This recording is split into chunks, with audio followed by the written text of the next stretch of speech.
Halo pemirsa, Anda menyaksikan berita nasional terkini bersama saya, Ajeng Tiara. Pemirsa, kali ini kami akan mengajak Anda untuk memperbarui informasi terkini yang telah dihimpun oleh tim redaksi kami. Berikut informasinya untuk Anda. Selama masa libur Natal 2025 dan Tahun Baru 2026, layanan kereta cepat Wus tidak hanya diminati penumpang domestik, tetapi juga dilirik pelancong mancanegara. PT Kereta Cepat Indonesia Cina atau KCIC mencatat sekitar 13.000 penumpang internasional menikmati layanan Wus selama periode Nataru tahun ini. Data KCIC menerangkan lebih dari separuh penumpang internasional merupakan wisatawan asal Malaysia. Sejak 18 Desember 2025, tercatat sekitar 7.000 wisatawan Malaysia memanfaatkan Wus melanjutkan perjalanan dari Jakarta menuju Bandung. Setiap hari ada 750 hingga 1.000 wisatawan asal Malaysia menggunakan kereta cepat. Mereka memanfaatkan libur akhir tahun berwisata ke Bandung, Lembang, Ciwidey, serta sejumlah kawasan wisata alam lain di Jawa Barat. Ya, jadi kalau kita melihat data dari volume penumpang Wus di musim momen libur akhir tahun ini, memang banyak juga penumpang yang berwisata, itu salah satunya adalah WNA. Jadi kalau kita lihat data berdasarkan di mulai awal masa posko di tanggal 18 Desember sampai dengan saat ini, sudah ada sekitar 13.000 WNA yang menggunakan Wus untuk berwisata di momen libur akhir tahun ini. Sejak beroperasi pada 2023 hingga 2025, jumlah penumpang asal Malaysia menggunakan layanan Wus mencapai 294.000 orang.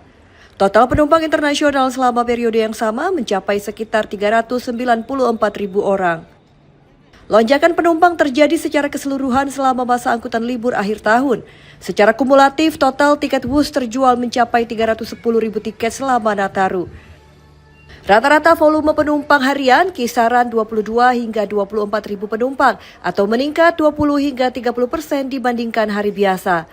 Untuk keberangkatan 1 Januari 2026, jumlah penumpang meningkat 25% dibandingkan hari normal dengan rata-rata penumpang di atas 21.000 orang per hari.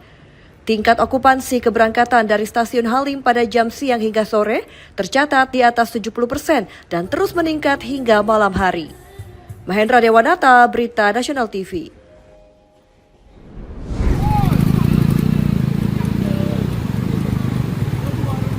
Jembatan Krueng Betong di Kabupaten Aceh Jaya rusak diterjang banjir bandang hingga tanah longsor pada akhir November 2025.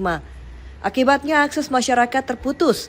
Jembatan ini sebagai penghubung transportasi Kabupaten Nagan Raya dengan Kabupaten Aceh Tengah.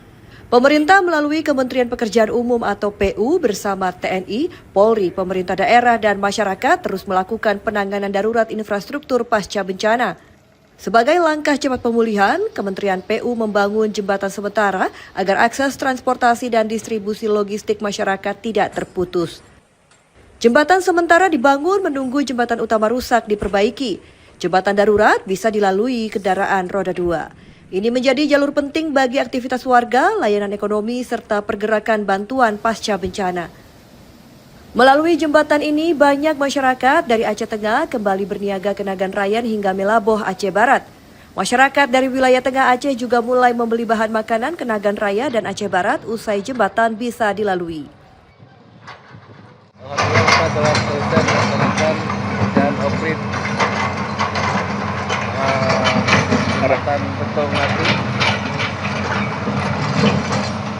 Kita lihat sudah mencapai ke arah sungai yang nantinya kita koneksi dengan jembatan Beli. Sementara kita lakukan perkuatan jembatan darurat menggunakan batang kelapa yang di seputaran area banjir.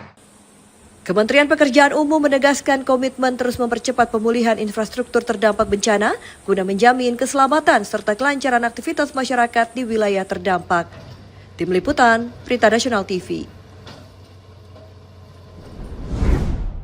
Demikian berita nasional terkini, saya Ajeng Tiara, sampai jumpa.